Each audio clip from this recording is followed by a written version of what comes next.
여러분 안녕하십니까? 얼마 전 대전시 공용자전거 타슈의 순환시대에 대해 보도해 드렸는데요.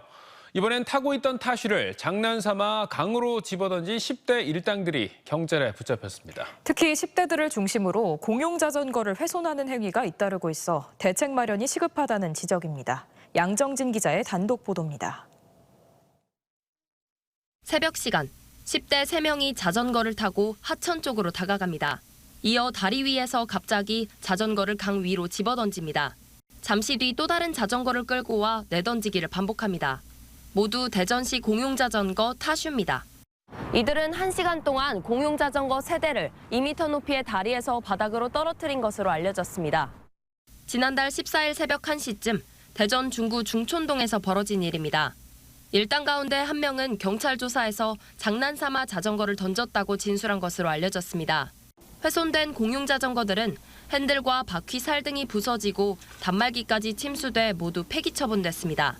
10월 한 달간 대전천 일대에서 총 6번에 걸쳐 자전거 17대가 무단 투기되는 등 고의적으로 타슈를 하천에 내던지는 일이 반복되고 있습니다.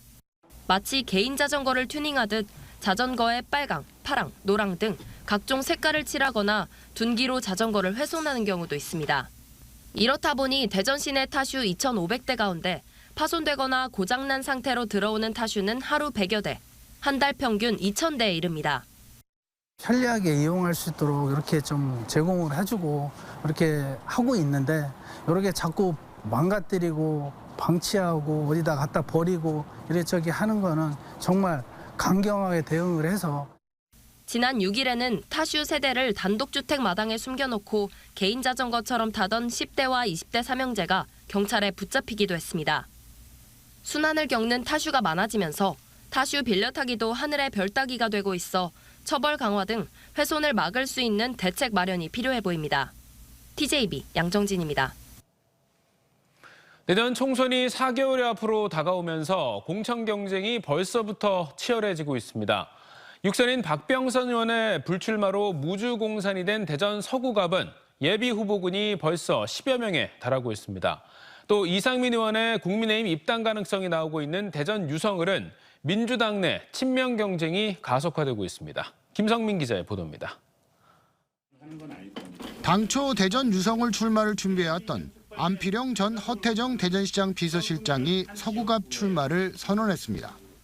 신인들이 도전할 수 있는 새로운 기회가 생겼다고 생각을 하고요. 그리고 대전은 어느 지역으로 한정된 현안이 있는 게 아니라 대전 전체의 현안들을 모두가 같이 해결해가는 과정이었기 때문에 어느 지역에 한정되지 않는다고 생각합니다. 민주당 소속인 허태정 전 시장이 유성을 출마 의사를 밝힌 뒤 서구갑으로 방향을 튼 겁니다. 내년 총선에서 대전 서구갑이 최대 격전지가 된 건 국회의장을 지낸 민주당 박병석 의원의 불출마 이후 정치 신인들이 대거 몰리고 있기 때문입니다. 이외에도 장종태 전 서구청장과 이용수 전 박병석 국회의장 정책수석이 경쟁에 나섰고 이영선 민주당 대전시당 법률지원단장, 이지혜 장철민 의원 보좌관, 유직원 민주당 보건의료특위 부위원장도 도전장을 던졌습니다. 박병석 의원이 아직 누구의 손도 들어주지 않고 있는 가운데 중앙당 차원의 전략 공천 가능성도 있어 민주당 공천 경쟁이 뜨겁습니다. 국민의힘에선 김경석 전 서구청장 후보와 조수연 당협위원장, 조성천 변호사, 조성호 전 대전 서구의원 등이 후보군의 이름이 오르내립니다.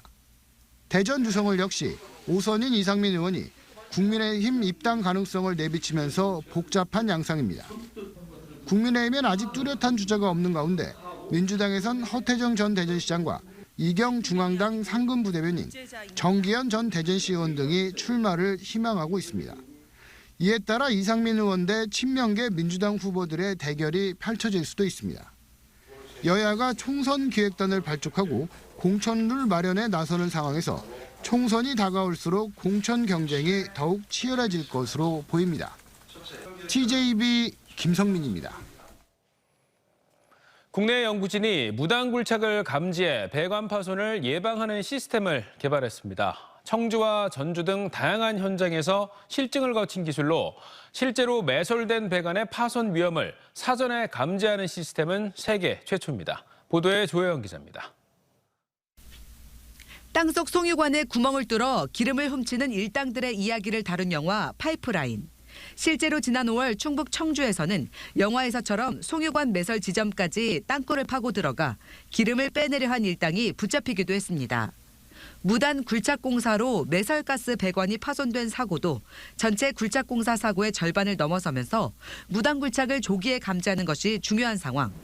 표준과학연구원이 지하 매설 배관이 파손되기 전 외부 충격을 실시간 탐지해 사고를 방지하는 시스템을 개발했습니다. 지진파의 도달 속도를 이용해 지진의 발생 시각과 위치를 계산하는 것과 같은 원리로 정밀 측정 센서를 통해 배관 충격 시 전파되는 탄성파를 감지한 뒤 충격 발생 시각과 위치 정보를 조기에 파악하는 겁니다. 기존 기술은 배관이 다 파손되고 나서 누출을 탐지하는 데 초점을 맞췄지만 이번 기술 개발로 파손 위험을 사전에 감지할 수 있게 됐습니다. 장거리 배관에서 무단 굴착을 감지하는 기술로서 실제 사용 중인 배관에서 테스트 배드를 거쳐 검증을 마치기 때문에 세계 최초의 성과라고 말씀드릴 수가 있습니다. 해당 센서는 별도의 굴착 공사 없이 밸브실이나 맨홀 등 기존 매설 배관의 외부 노출 부분에 쉽게 설치가 가능합니다. 무엇보다 불필요한 신호는 최소화한 뒤 배관에서 발생한 충격 신호만 판별하는 정확한 분석 알고리즘을 갖춰 다양한 활용이 가능합니다. 상수도, 송유, 가스, 열 공급 등 현재 운영 중인 배관의 스마트 진단 감시 시스템으로 활용될 수 있습니다. 이번 연구 성과는 지금까지 4건의 국제학술지에 게재됐으며 국내 기업의 기술 이전을 마친 가운데 미국과 유럽에도 특허 출원됐습니다. TJB 조혜원입니다.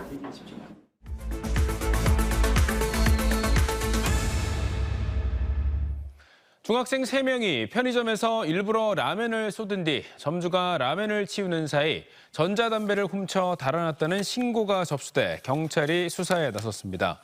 천안 서북경찰서는 지난 2일 오후 4시 15분쯤 천안 서북구의 한 편의점에서 일부러 라면을 엎지른 뒤 점주가 쏟은 라면을 치우는 사이 3만 6천 원어치 전자담배 4개를 훔쳐 달아난 혐의로 14살 A씨 등 3명을 입건해 조사할 예정입니다.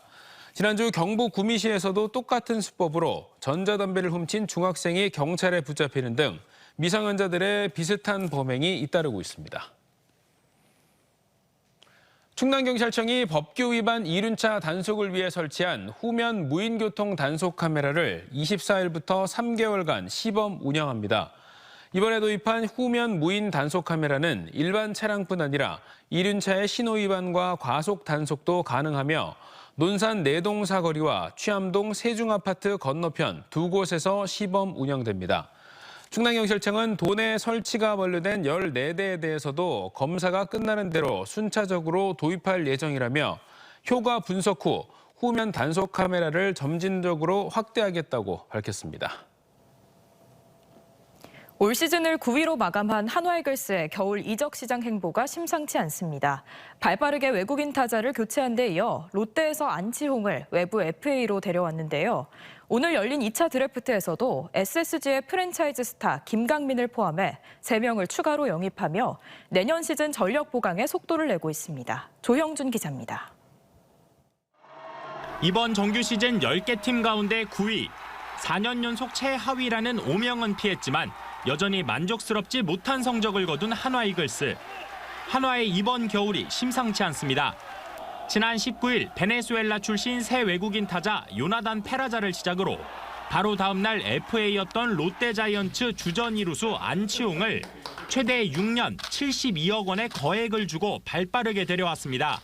앞으로 이제 구단에서 원했던 그런 모습들을 이제 부족한 부분들을 제가 채워줄 수 있는 선수가 되어서 내년부터 좋은 모습 보여드릴 수 있도록 하겠습니다.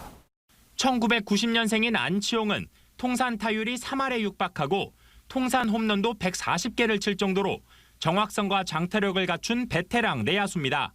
한화의 전력 보강은 여기서 끝이 아니었습니다.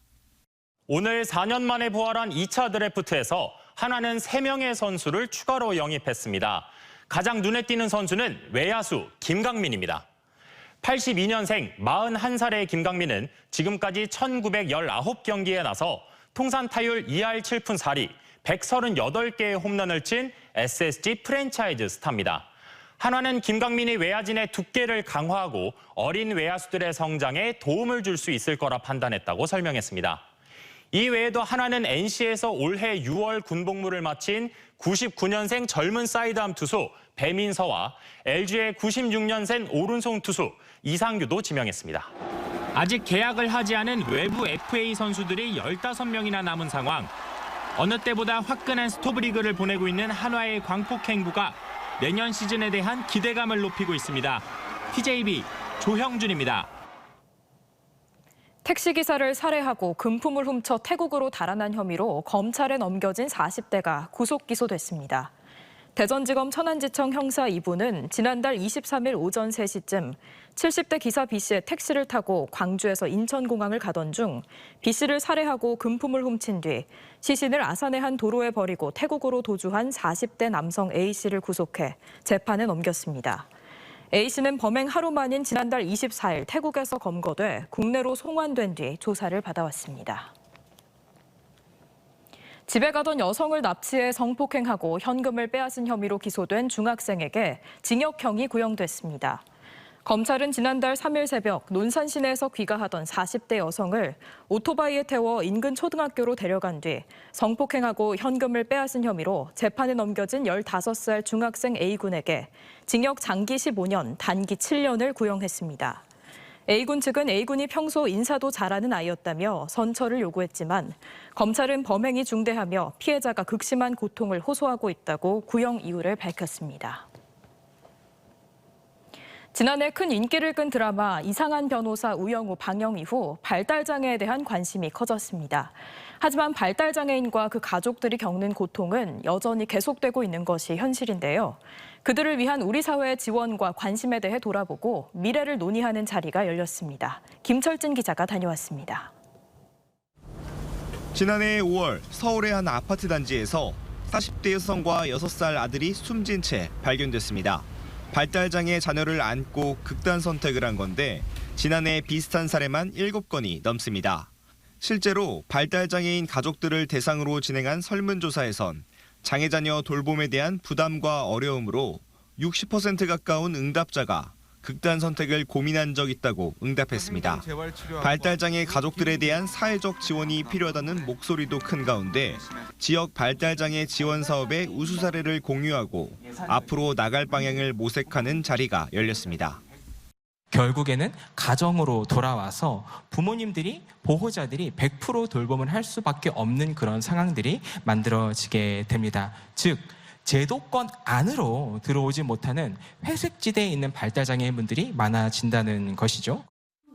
찾아가는 지원 사업의 효과와 방향부터 장애아동 부모들의 심리적 안정을 위한 부모 교육의 필요성도 제기됐습니다.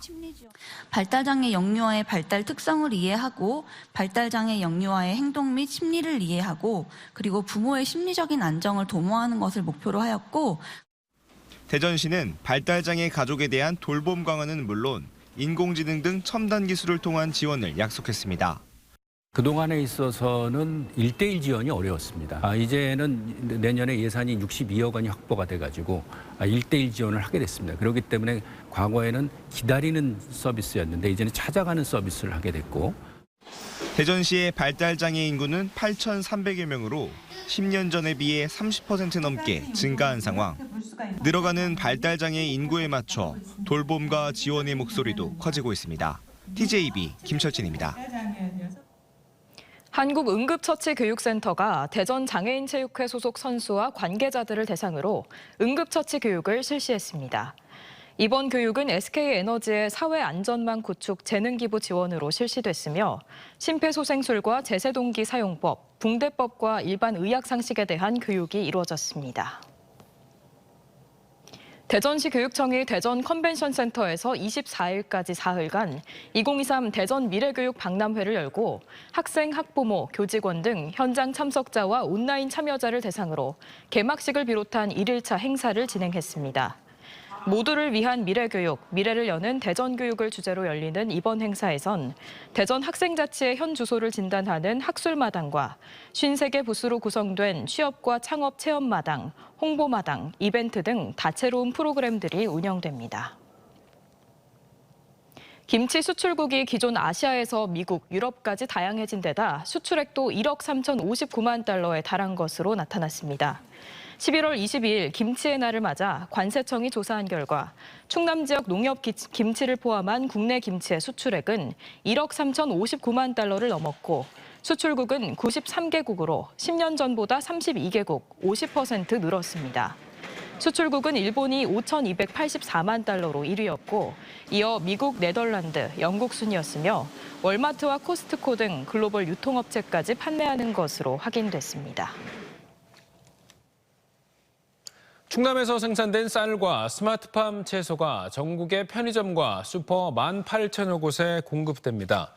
충남도와 GS리테일은 GS리테일 자회사인 농업회사법인 퍼스프에서 상생협력 업무 협약을 맺고 충남 지역의 농산물을 활용한 가정대용식과 간편식, 소포장 등 신제품을 공동 개발하고 수요 창출을 위해 적극적으로 협력하기로 했습니다. 또 GS리테일은 도내 스마트팜에서 생산된 농산물과 충남쌀을 전국 슈퍼마켓 430곳과 GS25 편의점 18,000여 곳에 입점시킬 예정으로 연간 875억 원의 매출을 기대했습니다. 한국센서산업협회 설립을 기념하고 첨단 센서 산업 발전 방안을 모색하기 위한 센서의 날 행사가 대전 ICC 호텔에서 열렸습니다. 이 자리에서 대전시는 장대 산업단지 조성과 첨단 센서 콤플렉스 건립, 센서 반도체 전용 개방형 실험실 구축 등 관련 산업 육성 계획을 발표했습니다. 이와 함께 대전시는 2025년 대전 컨벤션 센터에서 국제 첨단 센서 전시회 개최를 위해 표준과학연구원, 전자통신연구원 등 13개 기관들과 업무 협약을 체결했습니다.